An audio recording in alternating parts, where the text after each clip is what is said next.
अनपढ़ता से भी ज्यादा खतरनाक है अधूरा ज्ञान। मैं ऐसा क्यों कह रही हूं? जब आप इस वीडियो को विस्तार से देखेंगे तो आप भी कहने लगेंगे कि सही में अनपढ़ता से भी ज्यादा भयानक है अधूरा ज्ञान।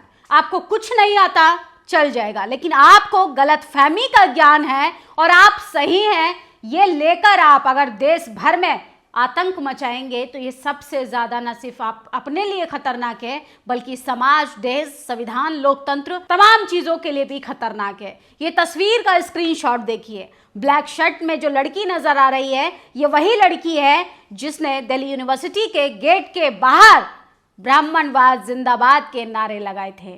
सोचिए, इसको नहीं पता कि मर्दों के कंधों पर चढ़कर ये ब्राह्मणवाद के जिंदाबाद नारे लगाकर किन लोगों को प्रवोक करना चाहती थी, क्या मैसेज क्रिएट करना चाहती थी और क्या इंटेंशन था इसका। ये तमाम चीजें तो ये बेहतर बता सकती है, लेकिन सोचिए जब ये एक पॉडकास्ट में गई, वहां पर इसकी पोल पट्टी खुल गई। इससे पूछा गया कि इसने कौन सा ग्रंथ पढ़ा है, तो मैडम की सिट्टी पिट्टी गुल हो गई। लेकिन बात अधूरे ज्ञान पर करेंगे, ना कि पर्सनल होते हैं। सोचिए, दीदी का नाम मेघा लवारिया है।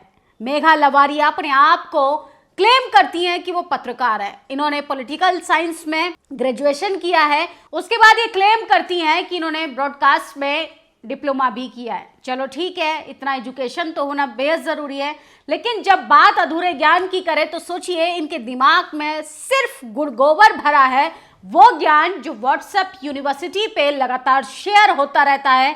जाति के नाम पर, धर्म के नाम पर, लिंग के नाम पर, नस्लीय भेदभाव के नाम पर, और इस देश में एक तबका जिनको जेनजी कहा जाता है उनका ब्रेन वॉश किया जा रहा है। सोचिए, जनरेशन जेड सबसे ज्यादा अशिक्षित वाली अगर जनरेशन की बात करें तो सोचिए टेक्नोलॉजी के मामले में एडवांस हो सकते हैं, लेकिन सामाजिक ज्ञान के मामले में कहीं ना कहीं एक क्वेश्चन मार्क जरूर लगता है। सोचिए, मेघा लवारिया एक पॉडकास्ट में गई। ये दीदी देश में क्रांति करना चाहती थी, लेकिन सनातन धर्म बचाने की बात करते करते इन्होंने वेद पुराण की भी बेइज्जती करा दी। इनको मनुस्मृति नहीं पढ़ा, इन्होंने कोई वेद पुराण नहीं पढ़ा, इन्होंने उपनिषद नहीं पढ़ा, और इनको संविधान की भी बेसिक नॉलेज बिल्कुल भी नहीं है। ये अपने आप को पत्रकार कहती हैं।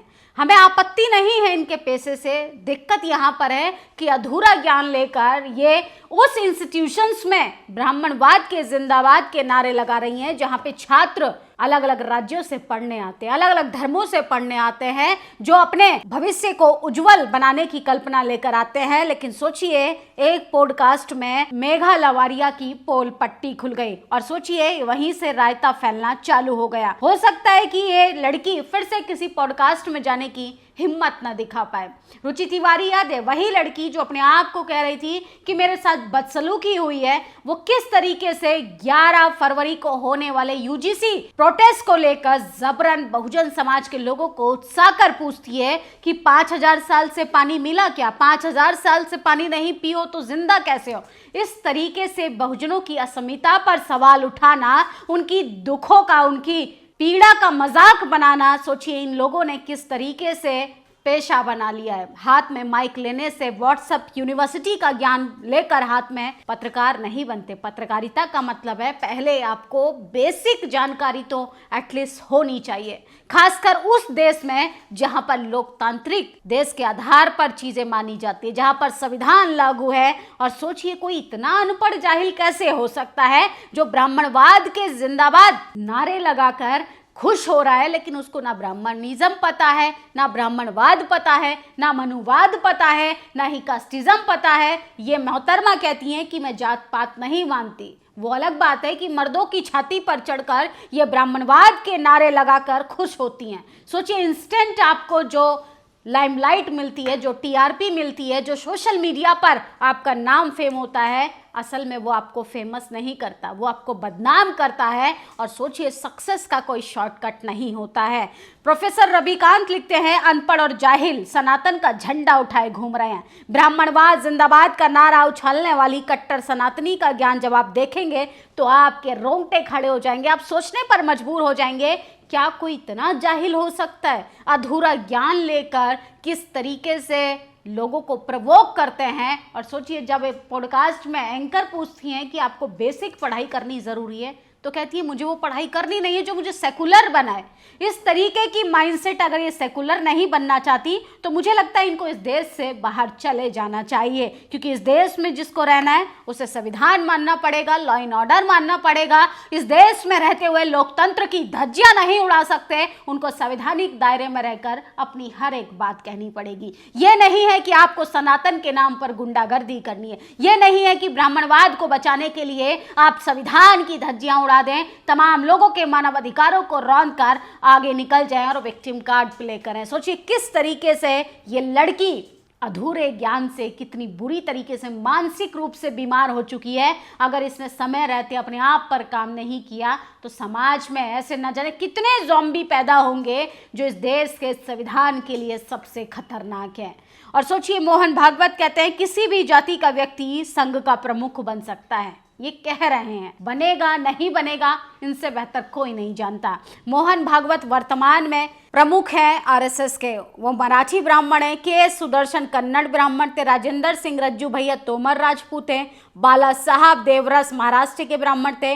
गोलवलकर मराठी ब्राह्मण थे। हेडगवार संस्थापक मराठी ब्राह्मण थे। और ये कहते हैं कि किसी भी जाति का व्यक्ति प्रमुख बन सकता है। और सोचिए 1 मिनट का वीडियो जब आप देखेंगे तो आपको जातिवाद का जो असली चेहरा है वो आपको समझ आ जाएगा। जिसमें एक महिला ने महज एक डिबेट में बोलने से दिक्कत हुई तो वो दम भर रही है। सोचिए वो अपने आप को कह रही है मैं अपर कास्ट हूँ। वही राजकुमार भाटी ने जब उसको टोका कि अपर कास्ट और लोअर कास्ट क्या होता है तो मैडम जो है वो विक्टिम कार्ड प्ले करने लगी। अगर कोई अपने आप को कहता है कि हम सबसे ज़्यादा सुपीरियर हैं, इसका मतलब उसके जहन में है कि कोई उससे नीचा है, कोई किसी से उसकी जाति से भी कोई नीचा है जिसको वो गुलाम बना सके, जिसको वो डिक्टेटर कर सके। और सोचिए किस तरीके से चैनलों पर बैठकर लगातार लोग जो हैं जातिवाद पर बात करने के बजाय जाति का दम भरकर जाति की आड़ में अपने आप को खुश करने का काम करते हैं। वही बात करें मेघा लवारिया की तो ये बहुत बुरी तरह से एक्सपोज हो गई हैं।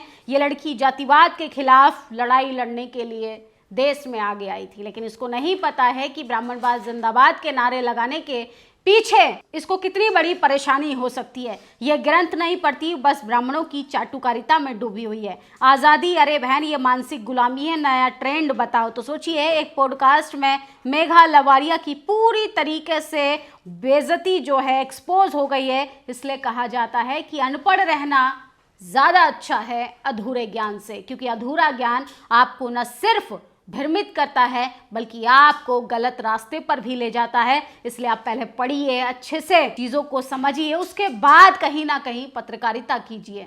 तमाम ऐसे लोग खासकर 20 से 25 साल की लड़कियां जिनको जेनजी कहा जाता है, इस तरीके का ट्रेंड बन चुका है कि बहुजन आंदोलन में जाइए, उनको प्रवोक कीजिए, उनको बदनाम कीजिए, उसके बाद जब आपको रिप्लाई में जवाब मिलने लगे तो आप विक्टिम कार्ड प्ले कीजिए। लेकिन इस देश में संविधान लागू है, ये देश लोकतांत्रिक देश है, ये देश किसी की मानसिक हालत से नहीं चलने वाला है, ये देश संविधान से चलता है। तो ऐसे मेघा लवारिया जैसे लोग अगर संविधान को मानते हैं ना लोकतंत्र को मानते हैं, जो खुद को कहता है कि हम सेकुलर वाली पढ़ाई भी नहीं करना चाहते, तो मुझे लगता है ऐसे लोगों के लिए एक अलग देश बना देना चाहिए। क्योंकि इस देश में रहना है तो संविधान को भी मानना पड़ेगा, लॉ एंड ऑर्डर को भी मानना पड़ेगा और लोकतंत्र को भी मानना पड़ेगा। फिलहाल मेघा लवारिया जिस तरीके से एक्सपोज हुई हैं वो उनके लिए बहुत ही ज़्यादा खतरनाक है। समय रहते उनको अच्छे से पढ़ाई करनी चाहिए। उनके उज्जवल भविष्य के लिए मेरी शुभकामना है। और ख़ासकर अधूरे ज्ञान से मेघा लवारिया जैसे न जाने कितने युवा हैं जिनको लगता है कि ब्राह्मणवाद जिंदाबाद के नारे लगाने चाहिए, उन्हें एक बार वो तमाम ग्रंथ उठाकर ज़रूर पढ़ने चाहिए जिन पर जातिवाद के बारे में बड़े बड़े श्लोक और बड़ी बड़ी बातें लिखी गई हैं। आप लोगों की क्या प्रतिक्रिया है, अपनी राय जरूर दीजिएगा। शुक्रिया। नेशनल दस्तक की आपसे गुजारिश है कि अगर इसको बचाना चाहते हैं तो नेशनल दस्तक को सब्सक्राइब करने के लिए रेड कलर के सब्सक्राइब बटन को दबाएं, फिर बेल आइकन की घंटी दबाएं। नेशनल दस्तक को बचाने के लिए बहुत जरूरी है कि हर खबर को शेयर करें, लाइक करें, कमेंट जरूर करें।